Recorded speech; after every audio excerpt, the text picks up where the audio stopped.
Hey folks, welcome to Bare Metal Forge today. Just do a little video. Started working on some of these. Already got it forged out, got my shape already kind of forged and then shaped a little bit.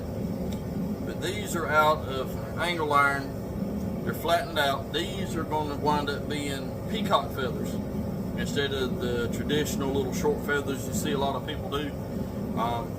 But this is out of angle iron, 1/8 inch thick angle iron, flattened out. That way you got your spine of the feather. But like I said, I already got everything kind of forged out. And for some reason the camera didn't work for that. I don't know why. But anyway, is what we're going to do is already got one in the forge. We're going to make the cuts to make the little feather pieces in here. And then at the end, I'll wait at the end to do the hook. So I already got a couple of like I said, for some reason the camera didn't come on. I already got these pieces done on the other one, and I'll get it out the forge, and we'll take this chisel. I made it the other day out of some coil spring, got it tempered, and so far she's holding up very nicely.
The only bad thing about doing these feathers is as you're chiseling in your pieces, that thing will curve up, so you have to constantly keep flipping it and kind of hammering it back down.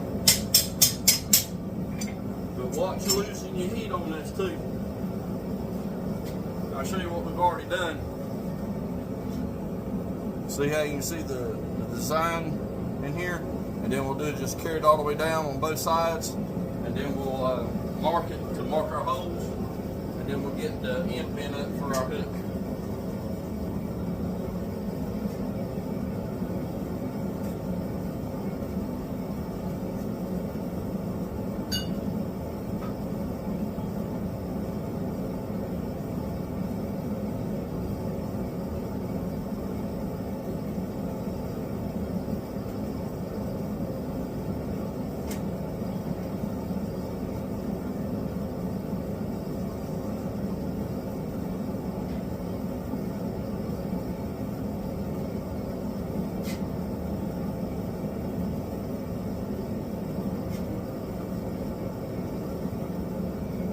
Gloves that I use are just old, out-of-date firefighter gloves. So if you're doing this, a lot of times if you'll go to your local fire department, they may have these gloves that they're going to throw out, because after 10 years they're supposed to be replaced with new gloves. And a lot of times they'll throw them out because there's no use, or either they'll use them for training. But a lot of times, if you talk nicely to them, they might get you a pair of gloves that they're going to throw out, and you can use it to help with your forging and keep the heat off your hand.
I talk about is you put it in there, it tends to get that curve to it.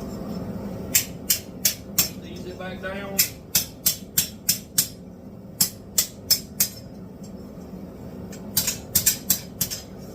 Keep on forward. Try to keep the heat on it.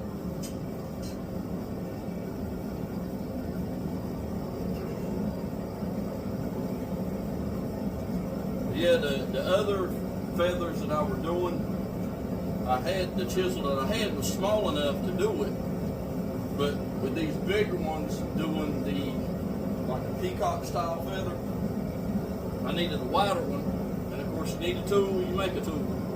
So I had a buddy of mine that does a lot of scrapping. He brought me a very large coil spring, so I cut a couple pieces out. Went ahead and made me a chisel that'll fit these, that way when I do more of the peacock style feathers, I can get them done. I got another piece here. I've already forged this end down just a little bit. That'll be my striking end. And then I'll probably wind up making a curved chisel out of this one. So that way I can do like rounded corners and stuff like that with it. So these are probably around, hold on, I can't remember how long I'm at.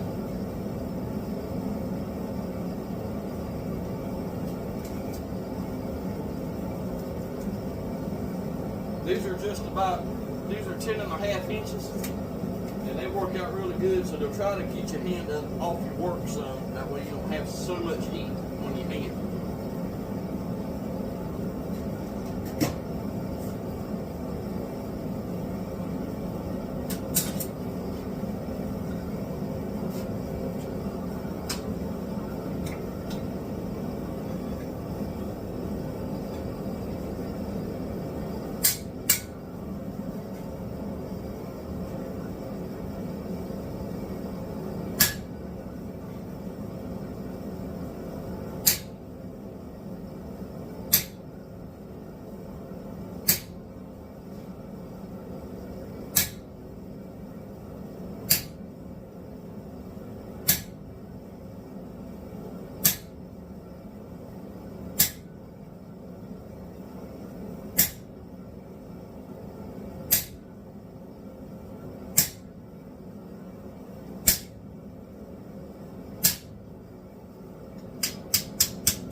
Also see the same way that it does, it'll curve this way as well. It's just like when you're trying to do a knife.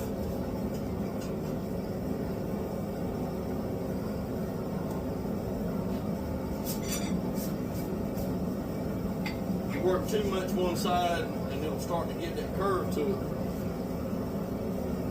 But that's not so bad when you're doing these feathers.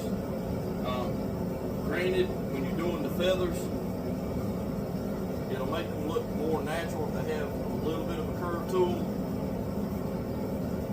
But it does make it kind of a pain in the butt if you're doing the holes to mount them with. Which, that right there could work out depending on how you want to mount it. If you want the holes lined up, then you line it up and then your hook will be off at the bottom. But you always want your hook straight and then make adjustments for however it curves.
once we get the chisel marks done in there, you can come in and put it in the vise and chisel into that edge to make some of them pieces flip up, flare a little bit. That'll give it a more realistic look. But like I said, you don't have to do them perfect. If you got one a little bit closer to another, that's fine. It just adds more to the aesthetic of it. And you're not going to get every one of them perfect anyway unless you got a machine that can do it. And that's one thing about blacksmithing. It may look close, but you ain't never going to have two things that are identical.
I'd like to give a shout out to Forge Aprons. If you can, head on over to Forge Aprons. They're not a sponsor of this video, but they make a really good product.